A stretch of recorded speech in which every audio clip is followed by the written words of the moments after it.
네, 두 아들이 있어요. 큰 아들, 작은 아들. 이 아버지는 포도원 주인인 것 같아요. 오늘 이 중요한 이 비유에 대한 내용을 말씀하는데 사실 이 두 비유, 이 두 아들의 비유에 대해서는 너무나 간단하고 쉬운 비유 같아서 많이들 다루지 않는 내용이에요. 여러분 오늘 읽기는 읽었는데 또 처음으로 이 말씀을 들은 분도 있을 거예요. 이 비유의 배경이 어떻게 됐는지 먼저 설명을 할게요. 이게 지금 뭐예요? 여러분? 예수님이 나귀 타고 입성하시는 장면이에요. 예수님이 나귀 타고 올 때 수많은 사람들이 호산나 호산나 우리를 구원하여 주옵소서 하면서 소리를 외치고 찬양을 합니다. 이 장면이 얼마나 귀한지 몰라요. 근데 이 장면을 보고 다 기뻐했는데 마음에 안 든 사람들이 있었어요. 누구예요? 그 당시에 종교 지도자들이었던 바리새인과 대제사장들은 이 장면이 너무나 못마땅했어요. 분명히 예수가 메시아 같은데도 같지가 않은 거예요. 그의 하는 행동, 죄인들과 세리들과 함께 먹고 마시고 웃고 도무지 저 사람이 어떻게 거룩한 사람일까? 라는 생각이 들면서 주님을 마음에 들어하지 않습니다. 근데 하필이면 이게 다 21장인 내용이에요. 지금 오늘 마태복음 21장. 근데 또 어떤 일이 있으냐면 성전에 들어가서 성전에 장사하는 사람들을 뒤집어 버리시는 거예요. 돈바구니를 뒤집어 푸시고 사람들을 내어 쫓으시고 아니 세상에 너희들이 아버지의 기도하는 집을 강도의 소굴로 만들었구나 하면서 채찍을 드는 예수님의 온유한 모습 가운데 전혀 어울리지 않는 모습을 보이는 거예요. 그러니까 또 종교자들이 이 모습 보면서 아니 세상에 감히 역사 유래상 성전을 이렇게 한 일이 없었는데 어떻게 메시아라는 사람이 우리의 신앙 공동체의 중심이 된 성전을 이따위로, 그러니까 그들의 말 이따위로 만들 수 있느냐 하면서 화가 나는 거예요. 거기다가 맹인들 눈을 고치죠. 병든 자 병을 고치시죠. 심지어는요 이스라엘의 상징인 무화과 나무를 말라 비틀어져 저주하는 일이 생겼어요. 그러면 당신이 이스라엘의 메시아인데 메시아면 구해내야 되는데 메시아가 어떻게 이스라엘을 이렇게 말라 죽게 할 수 있느냐. 사실상 이 리더들이 화가 잔뜩 났어요. 근데 문제는 뭐예요? 백성들이 예수님을 따른다는 거예요. 백성들이 예수님을 환호하면서 주님을 따르니까 이들이 어떻게 할 수가 없는 거예요. 그래서 여러분 어떻게 합니까? 사실 이들은요, 이 종교 바리새인과 사두개인이라든지 이분들도요, 예수님의 이 역사들을 보면서 어떻게 돼요? 깨달아야 돼요. 아, 정말 이 모습이 나를 향한 모습이구나 하면서 끝까지 하나님 앞에 자기는 안 보고 주님께서 하시는 은혜를 바라보면서 그냥 주님을 땅바닥에 끌어내리려고 하는 이 모든 것들을 회개해야 되는 거예요. 근데 회개하지 않고 이 진리를 알려고 하지 않고 자기들의 이 놀라운 이 하나님의 은혜를 통하여 자기의 마음속에 깨우쳐지는 이 은혜를 바라보지 못하고 어떻게 합니까? 예수님을 향해서 질문을 합니다. 화제를 돌리는 거예요.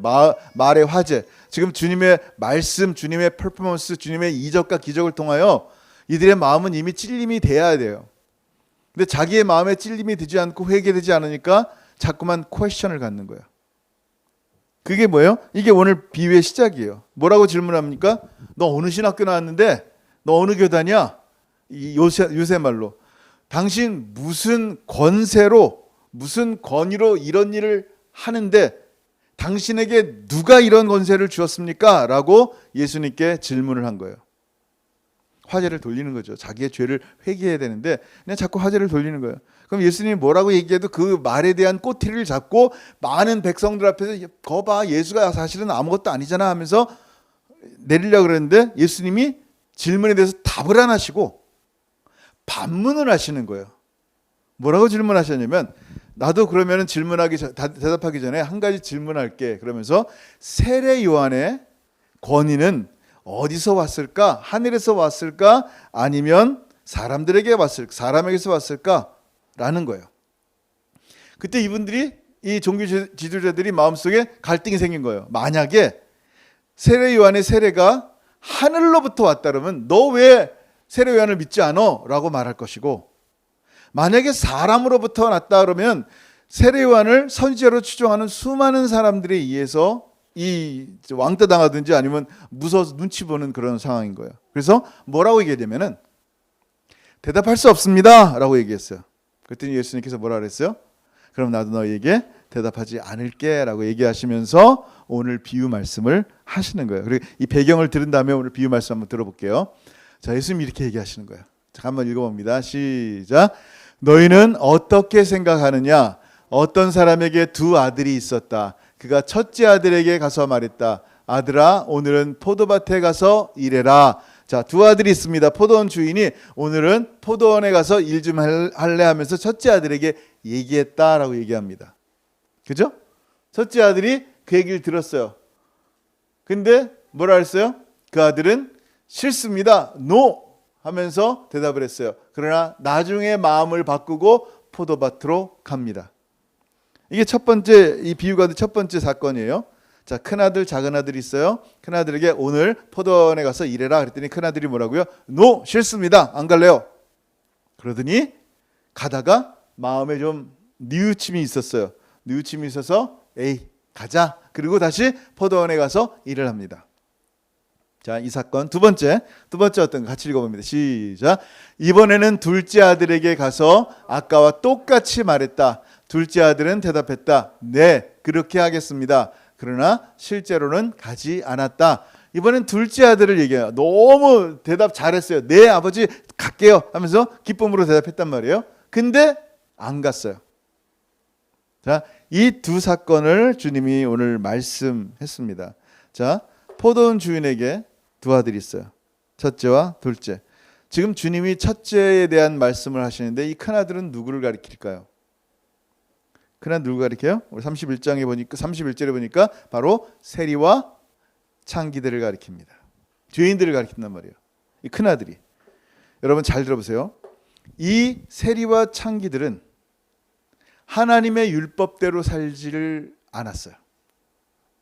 이 율법 밖에 있는 아웃사이더들이에요.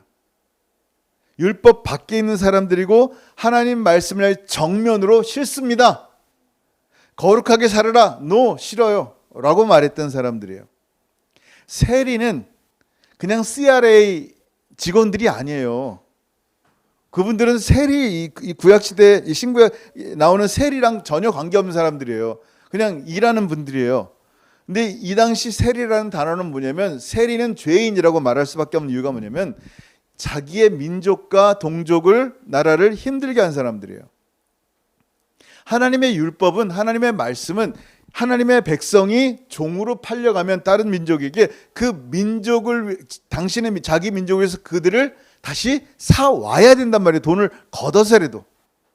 근데 로마의 앞잡이가 돼서 공동체를 무너뜨리는 민족의 배반자들이 됐단 말이에요. 옛날 우리가 매국노 친일파 독립운동하는 사람 죽이고 힘들게 하고 그 가족들을 아주 몰살시키는 그런 아주 앞장선 나쁜 놈이란 말이에요. 창녀는 어때요? 상황으로 인해서 몸을 팔 수가 있었어요. 좀 어렵죠. 근데 하나님의 공동체는 뭐예요? 뭘 요구했어요? 거룩을 요구했어요. 거룩을 요구한 하나님의 공동체 안에 음란을 베풀고 음란을 갖다 준 사람들이 바로 창녀예요. 지금 이들은요, 하나님 나라 공동체의 진짜 암적인 요소고 하나님 나라 공동체를 무너뜨리는 적들이란 말이에요. 중요한 것은 이 사회의 악이고 적인데 하나님 나라에 이렇게 악한 사람들이 세례 요한이 회개하라 천국이 가까운 일이라고 말씀을 전할 때 어떻게 했어요? 회개했다는 거예요. 그리고 그에게 가서 세례를 받습니다. 그리고 세례 요한이 가르치는 사람, 세례 요한이 뭘 선포했어요? 회개하라 한 다음에 천국의 주인인 누구를 선포했어요? 세례 요한이 온 목적이 뭐예요? 예수 그리스도를 준비한 예비한 사람이고 그가 항상 가리키는 사람은 예수 그리스도란 말이에요. 나는 물밖에 세례를 못 주지만 뒤에 오시는 분은 불과 성령으로 세례를 주신다 라고 말하면서 계속 보라 세상 죄를 지고 한 하나님의 어린 양이다 하면서 예수 그리스도를 선포하는 거예요. 심지어 제자들이 예수를 따르려 할 때 가서 따르라 하면서 끊임없이 자기는 예수를 향해서 그의 말이 가 있단 말이에요. 그러니까 이 세리와 죄인들, 정말 이 사회에서는 있으면 안 될 존재 같은 이들이 세례요한의 말을 듣고 회개하고 세례요한이 가리키는 예수 그리스도의 말씀을 들었단 말이에요. 실로 예수를 따를 때 예수님은 그들과 함께 먹고 마시며 함께 웃고 즐거워하고 행복해 하셨어요. 왜냐하면 잃어버린 양 한 마리가 하나님 나라에 돌아왔기 때문에 그걸 기뻐하셨단 말이에요. 자, 중요한 건 뭐냐면 오늘 비유를 통해서 꼭 기억해야 될 게 있는데 뭐냐면, 말씀을 그러면 안다고 하는 바리새인들과 대제사장들의 눈에는 안 보이는 이 진리 생명인 예수 그리스도가 어떻게 세리와 죄인들에게는 보였을까라는 거예요. 어떻게 보였을까요? 그들은요, 이 죄인들은요, 스스로의 행동으로는 결코 의로움을 얻을 수 없다는 것을 알았어요. 스스로의 행동으로는 내게 생명을 조금 더 익스텐드 할 수 있는 게 없음을 알았어요. 이 죄인들의 눈에 생명이 보이니까 뭘 합니까? 주의 말씀처럼 회개하는 거예요. 우리가 만약에 아직도 회개하지 않았다면 아직도 내가 괜찮다라고 생각하기 때문이라는 거예요. 회개한다는 것은 내 힘으로 구원받을 수 없습니다라고 하기 때문에 회개한다는 거예요. 오직 내가 바라볼 것은 그분밖에 없습니다라는 거예요.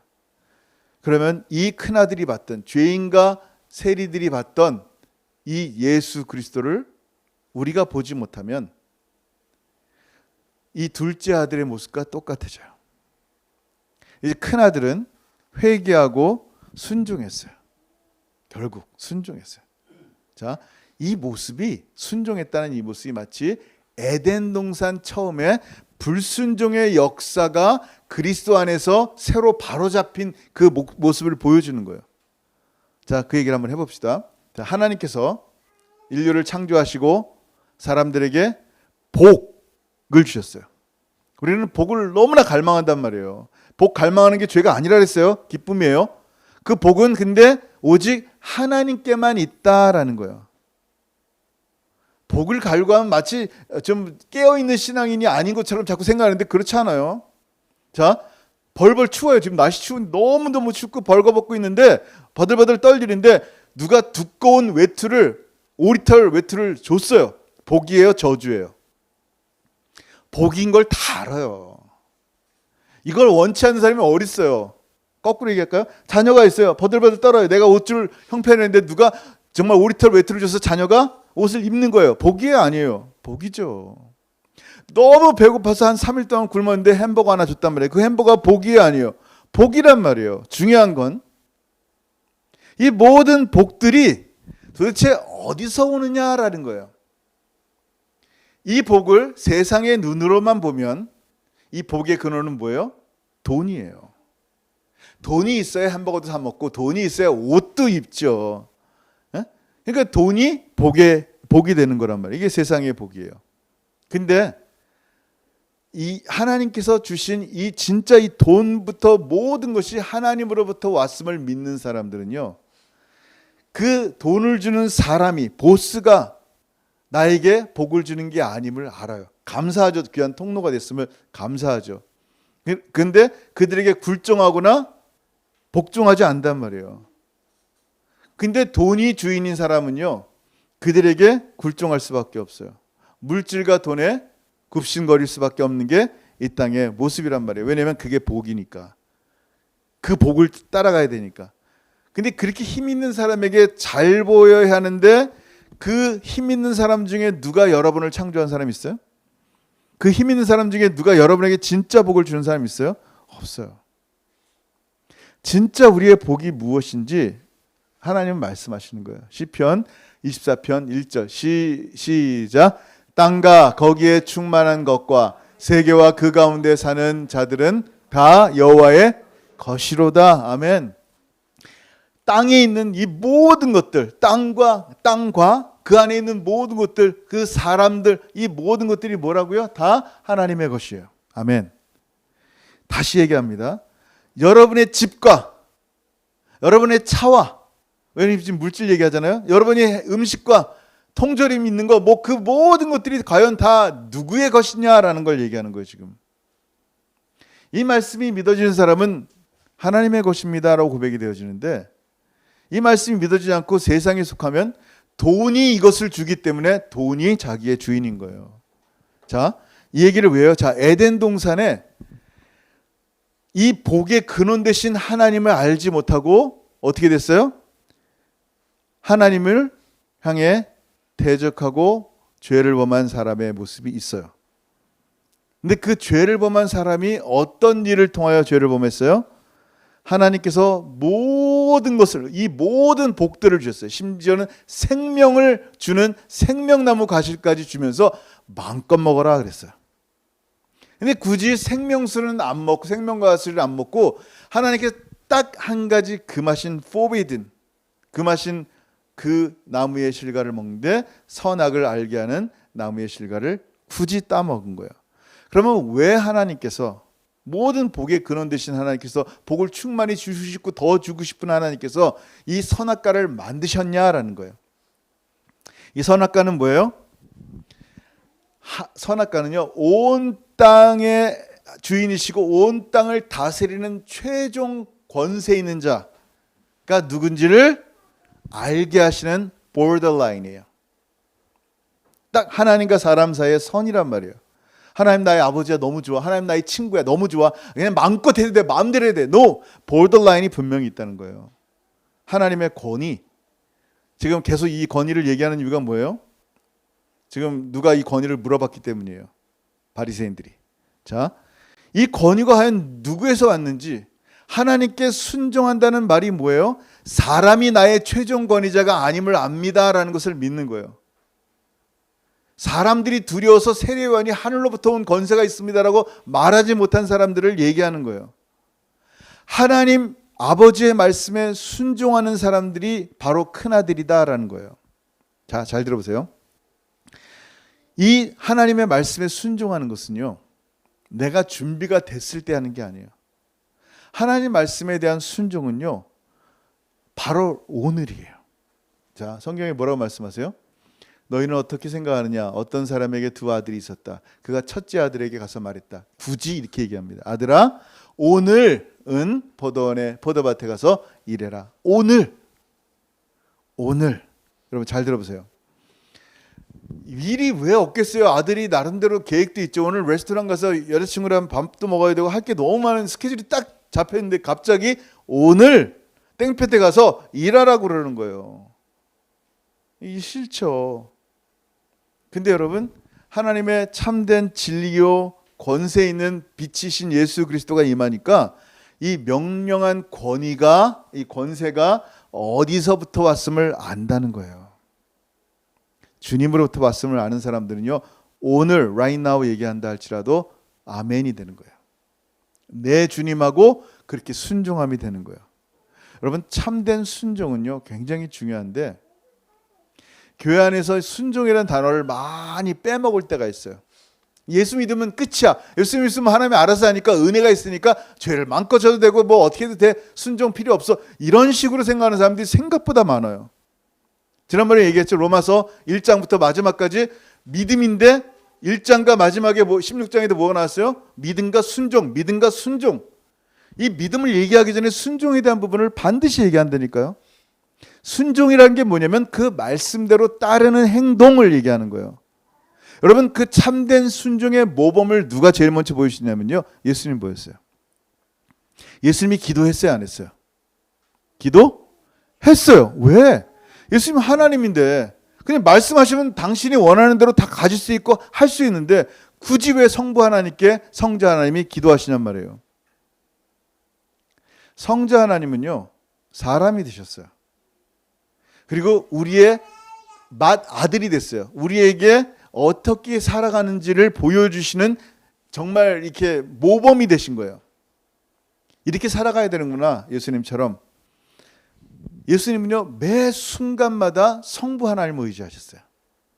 심지어는요 정말 복의 근원이신 성자 하나님께서 통곡하시면서 기도하셨어요. 여러분 잘 아는 말씀이죠. 히브리서 5장 7절 8절 시작.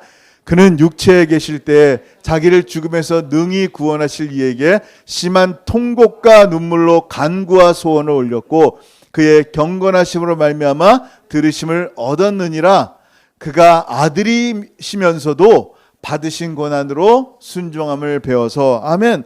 아들인데도 불구하고, 당신이 얼마든지 이 일을 이룰 수 있는데도 불구하고요, 끊임없이 아버지께 순종했어요. 아버지께서 주시지 않으면 하지 않았단 말이에요. 아버지께서 말씀하시지 않았다면 말하지 않았단 말이에요. 이게 주님이 모습이고, 하물며 주님을 따르는 우리는 어찌해야겠어요? 주님도 기도하셨는데. 여러분, 예수님께서 두 아들의 비유를 하신 다음에 너무나 중요한 질문을 하셨어요. 자, 같이 한번 읽어봅니다. 시작. 두 아들 가운데서 누가 아버지의 뜻대로 행했느냐? 그들이 대답했습니다. 첫째 아들입니다. 예수님께서 그들에게 말씀하셨습니다. 내가 너희에게 진정으로 말한다. 세리와 창녀들이 너희보다 먼저 하나님의 나라에 들어갈 것이다. 아멘. 주님이 물어보십니다. 잘 들어보세요. 뭐라고 물어봤어요? 두 아들 가운데서 누가 아버지의 뜻대로 행했냐? 사실 두 아들 다 죄인이에요. 큰 아들, 자, no, yes. 그죠? 작은 아들, yes, no. 이 고대 근동에서는요, 이 체면 문화가 굉장히 중요했어요. 명예. 지금도 명예 살인이 있어요. 모슬렘 쪽에서는요. 딸이 뭐 이렇게 뭐 예수 믿는다고 산채로 죽이는 경우도 있어요. 실제로 아버지가. 그 명예 살인이라 그러는 거예요. 이 명예 살인이 아니, 그건 잔인한 살인이죠. 자, 그 당시에 아버지 앞에서 no, 싫습니다라고 말한다는 것은요, 이건 굉장히 끔찍한 죄예요.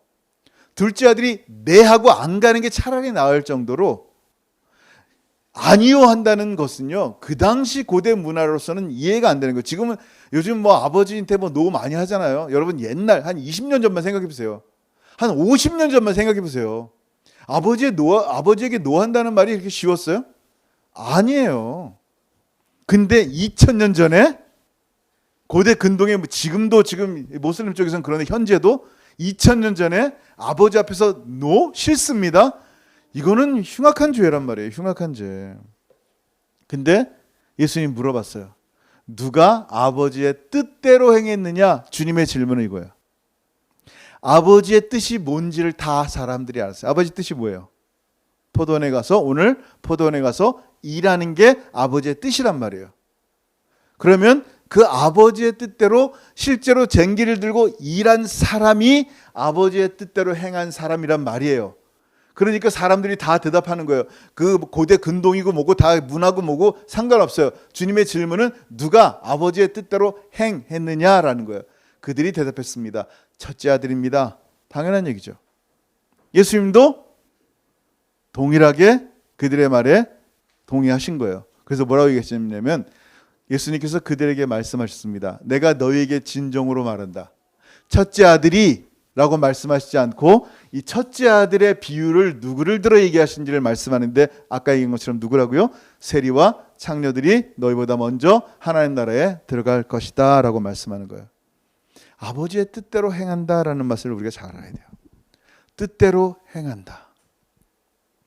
여러분, 믿음이 좋다는 말은 뭘까요? 믿음이 좋다는 말은 예수님 믿고 아무것도 하지 않으면 되는 거예요. 가만히 있으면. 물론 우리의 삶에 진짜 하나님, 우리가 아무것도 안 했는데 하나님이 역사를 일으키는 일이 얼마나 많은지 몰라요. 근데 믿음이 좋다는 말 자체가 무슨 말이냐면, 예수님과 연합이 되었다는 얘기예요. 유나이티드 됐다는 거예요. 뗄래야 뗄 수 없는, 예수와 내가 하나가 되었다라는 말이 믿음이 좋다는 거예요. 내가 믿는 그분과 하나가 되었다라는 거예요. 그래서 이제 믿음 좋은 사람들은요, 내 힘으로 일하지 않는 거예요. 나와 연합이 되신 예수 그리스도로 일한단 말이에요. 그래서 예수 안에서 일하는 사람들의 모습은요, 정말 수고함이 너무 많아요. 은혜로 이 믿음 받고 구원 받고 하나님의 자녀가 됐으니까 싸운단 말이에요. 달려간단 말이에요. 구원 받았으니까 가만히 있으면 되겠지라고 하지 않단 말이에요. 여러분, 디모데후서 4장 7절 같이 읽습니다. 시작. 나는 선한 싸움을 싸우고 나의 달려갈 길을 마치고 믿음을 지켰으니. 지금 사도 바울이 뭘 얘기하는 거예요? 이 모든 것이 질그릇 같은 자기 안에 있는 보배로우신 하나님의 능력으로 일을 했습니다라는 고백이란 말이에요. 가만히 있었다는 거예요? 아니요, 싸웠다는 거예요. 길을 맞췄어요. 끝까지 걸어갔다는 얘기죠. 그리고 지켰어요. 믿음을, 하나님의 신이 소중한 믿음, 주님과 함께 거하는 이 소중한 믿음을 지킨단 말이에요. 그리고 사도 바울은요, 당신의 믿음의 아들 디모데에게도요, 너무나 분명하게 권고했어요. 뭐라고요? 같이 읽습니다. 시작. 너는 말씀을 전파하라. 때를 얻든지 못 얻든지 항상 힘쓰라. 범사에 오래 참음과 가르침으로 경책하며 경계하며 권하라. 뭐라고요? 전파해라. 항상 힘쓰라. 권하라. 라고 분명하게 얘기합니다. 이게 뭐예요? 하나님 말씀에 순종하는 사람들의 모습이란 말이에요. 순종함 없이 어떻게 예수 믿는다는 말을 쓰겠어요? 작은 아들처럼 입술로만 네, 하나님 하겠습니다 하고 하지 않는 모습은 하나님 나라와 상관이 없다라는 거예요. 누가복음에 이런 말씀이 있어요. 한번 같이 읽습니다. 시작. 너희는 나를 불러 주여 주여 하면서도 어찌하여 내가 말하는 것을 행하지 아니하느냐. 아멘. 이러한 일들이 얼마나 많은지 몰라요. 주여 주여, 주님 사랑합니다, 주님 얼마나 좋은지 모릅니다 라고 말하는데 행하지 않는다는 거예요. 주의 하신 말씀을. 만약에 누가 성도님, 제가 성도님 너무너무 사랑해요 그러면서 뒤에서는 그 성도를 맨날 욕하고 헌담하고 저주한다면 사랑하는 거예요? 입술로는 사랑해, 너무너무 사랑해요, 정말 진짜 사랑하고 최고로 사랑하고 성도들 중에 제일 사랑해요 라고 말하면서 뒤에서 내가 만약에 그렇게 험담하고 욕한다면 사랑하는 거예요? 아닌 거예요. 여러분 다 알잖아요. 네 해놓고 주님 해놓고 주의 말씀대로 하는 것을 지키지 않는 순종함이 없다면 그건 사랑함이 아니라는 거예요. 자, 바리새인들 뭐가 문제예요? 종교 지도자들 뭐가 그렇게 대단히 잘못됐다 그래요? 하나님의 말씀대로 지키고 예배드리라니까 예배하고, 도대체 뭐가 문제인데 자꾸만 그렇게 이 사람들을 까는 거예요. 성경에서 뭐가 그렇게 문제예요? 예? 성경 말씀 우리보다 더 잘 알아요. 뭐가 문제냔 말이에요. 여러분 잘 들어보세요. 사단이, 여러분의 원수인 사단이 성경을 알아요, 몰라요? 여러분보다 저보다 훨씬 더 잘 알아요. 바리새인, 외식하는 자여 화이토다라고 말하는 사람들, 서기관들, 성경을 기록하는 사람들이에요. 성경을 알아요, 몰라요? 솔직히 우리보다 더 잘 알아요. 근데 이들에게 미싱된 게 뭐죠? 성경의 말씀대로 내 하나님을 예배하라라고 말씀했을 때 이들이 예배했어요, 안 했어요? 예배했단 말이에요. 근데 뭐가 문제냔 말이에요. 성경에서 예배하는데 어떻게 예배하라 그랬어요? 주님을 사랑함으로 예배하라 그랬어요. 거룩함으로 예배하라 그랬어요. 근데 이들이 갖고 있는 건 뭐예요? 성경을 너무 잘 아는 이들은 그냥 예배만 한 거예요. 우리가 성경을 읽는데, 성경을 읽을 때 정말 하나님을 사랑하는 마음과 거룩함이 우리 삶 속에 적용되지 않는 상태의 성경을 읽는다면 그냥 주여 주여 라고 말하는 사람과 다를 바가 없다는 거예요. 형태만 남는 거예요. 형태. 그리스도인, 교회 다니는 사람이란 형태만 남지 그 형태 안에 사랑이든 거룩이든 주님의 말씀에 순종함이 한 개도 없다는 얘기예요. 결국 무슨 얘기예요? 이 둘째 아들의 모습을 보면서 우리가 어떻게 해야 돼요? 깨달아야 돼요. 내가 둘째 아들처럼 살지 않았는가? 주여 주여 하면서 믿음 좋은 것처럼 다 얘기하지만 실제로는 주의 말씀에 순종 하나도 하지 않는 그런 믿음이 있어 보이는 삶, 경건의 모양만 가지고 있는 삶을 살지 않았나 생각해 보라는 거예요. 오늘 주님께서 이 비유하신 이유가 뭐라고요? 당신의 권세가 어디서 왔고 누가 준 것이요? 라고 물어봤다는 거예요. 예수님께서 이 비유를 말씀하신 다음에 32절에 이렇게 얘기합니다. 같이 읽습니다. 시작. 요한이 의의 도로 너희에게 왔거늘 너희는 그를 믿지 아니하였을 때 세리와 장녀는 믿었으며 너희는 이것을 보고도 끝내 뉘우쳐 믿지 아니하였도다. 아멘. 예수님께서 세례 요한의 비유를 드시는 거예요. 그럼 세례 요한의 권세는 어디서 왔겠니? 라고 물어본 거예요. 주님은요, 세례 요한이 의로움의 길로, 의의 도로 너희에게 왔다라고 말씀하신 거예요. 즉 하나님께서 인정하신 권세로 그가 선포하고 있다, 세례를 주고 있다라고 말씀하시는 거예요. 근데 이들은 끝까지 세례 요한을 믿지 않은 거예요. 근데 세리와 창기들은 세례 요한이 하신 그 베푸신 세례, 회개의 세례를 받으면서 회개했단 말이에요. 그리고 세례 요한이 가리킨 바로 그 세상죄를 직부한 어린 양을 믿었단 말이에요. 여러분 잘 들어보세요. 세리와 죄인들은요, 율법의 행위로는 아무것도 지키지 못했어요. 한 게 없어, 솔직히. 아까 한 것처럼 공동체의 암이라니까요. 근데 회개하고 참된 의로움이신 세례 요한이 전파한 예수 그리스도를 영접하고 그의 말씀을 믿었다라는 거예요. 이게 디퍼런스예요. 작은 아들과 큰 아들의 차이. 자, 그러면 세례 요한이 바리새인과 서기관들이 질문했잖아요. 제사장들이 뭐라고 질문했냐면 무슨 권위로 이런 일을 행하시오라는 질문에 주님은 이 비유를 통해 대답하신 거예요. 성전을 청결케 하신 예수님을 보니까 도무지 이해가 되지 않는 거예요. 무슨 권세로 이런 일을 하시오? 주님은요, 무슨 권세로 이런 일을 하는 거에 대답하지 않으시고 예수님이 성전 청결을 통하여 당신의 의로움을 드러내는 퍼포먼스를 한 게 아니라 예수님은 의로우심이기 때문에 지금 요한의 의의 도를 선포한 바로 의로움 자체이시고 예수님은 생명 자체이시고 예수님은 진리 자체이시기 때문에 그 의로움 자체가 드러낸 모습이 바로 성전 청결로 드러난다는 거예요. 진리 자체이신 예수님의 모습이 이 땅에 오시니까 작은 나귀를 타니까 정말 만왕의 왕이신 호산나 하면서 소리를 외치는 사람들의 모습을 보게 되는 거예요. 당신의 진정한 모습이 그대로 드러날 때, 당신의 의로움 자체가 드러날 때 성전 청결의 모습으로, 맹인을 고치는 모습으로, 무화과 나무를 저주하는 모습으로 이 모든 것이 드러난다는 것을 말씀하는 거예요. 그러면 진짜 권위가 어디 있냐라는 것이에요. 바로 예수 그리스도가 바로 진짜 권위다라는 것을 말씀하는 거예요.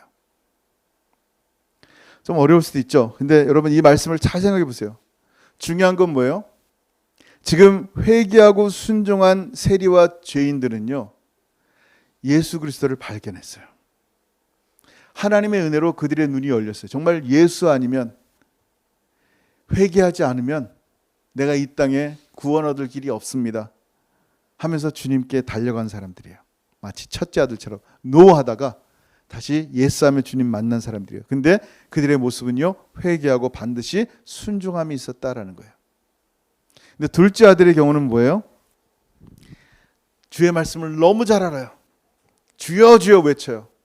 근데 그들의 삶에는 순종함이 하나도 없었다라는 거예요. 그러면 그들의 모습이 하나님 나라에 이르지 못하는 모습이라고 주께서 말씀하신 거예요.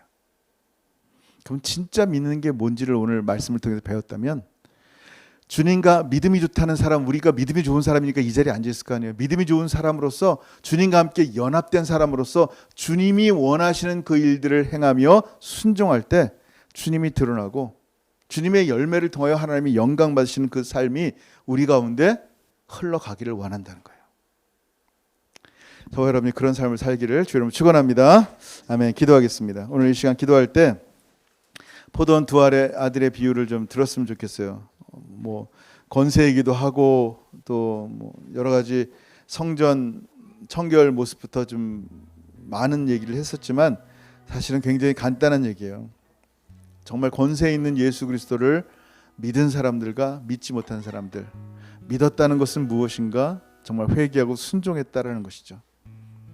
우리의 마음속에 큰 아들의 모습인지 작은 아들의 모습인지, 정말 내가 하나님 말씀 가운데 순종하고 정말 셋째 아들, 이건 안 나왔지만 셋째 아들처럼 네 그렇게 하겠습니다 그러고 실제로 순종까지 하는 그런 모습이 됐으면 좋겠어요. 주의 말씀 따라서 하나님 말씀이 내게 예스가 되고 그 말씀이 나의 삶에 실현이 되고 순종이 될 때 정말 하나님의 기뻐하시고 정말 하나님의 제자로서 말씀을 생각하면서 성령 하나님께서 여러분이 주신 말씀들을 기억하시고 또 이렇게 말씀을 통하여 같이 기도했으면 좋겠습니다. 기도합니다.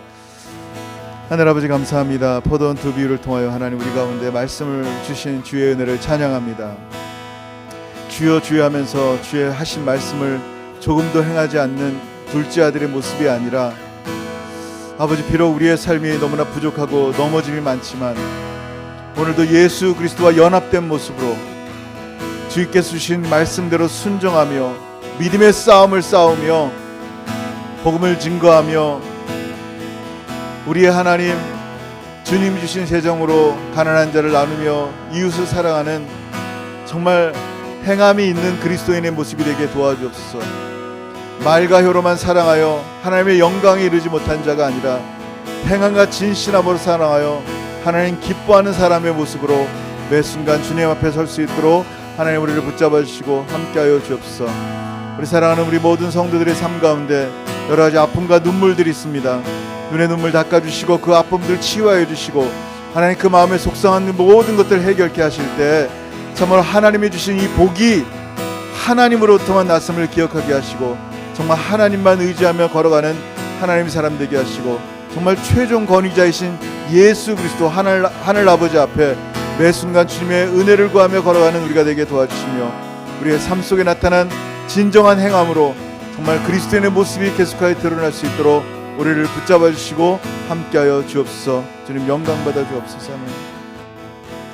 하늘아버지 감사합니다. 이 큰아들과 작은아들의 비유를 통하여 주신 주의 은혜를 이번 주간 계속하여 묵상하길 원합니다. 말로만 주님을 사랑하는 자가 아니라 정말 우리의 삶 가운데 순종함으로 행함과 진실함이 나타나게 하시고 사람들 앞에 믿음이 좋은 사람의 평가가 중요한 게 아니라 하나님 앞에서 믿음의 사람이요 주님과 연합된 사람임을 날마다 우리의 순종함으로 드러내 보이는 우리의 삶이 되게 주님의 삶이 되게 도와주옵소서. 한 분 한 분 주 예수 이름을 축복합니다. 주님 함께 하시고 주님과 함께 걸어가는 귀한 성도들의 삶이 되게 도와주시옵소서. 이제는 우리 주 예수 그리스도의 크신 은혜와 아버지 하나님의 다함이 없으신 사랑하심과 성령 하나님의 교통하심과 교제하심이 오늘 말씀을 통하여 첫 번째 아들처럼 비록 우리의 삶에 부족하고 넘어짐이 많지만 결국은 회개하고 순종하여 주님의 뜻을 행하며 이루기를 소원하며 그렇게 나아가기를 소원하는 사랑하는 모든 성도들 머리 위에 이제로부터 영원토록 함께 있을지어다. 아멘.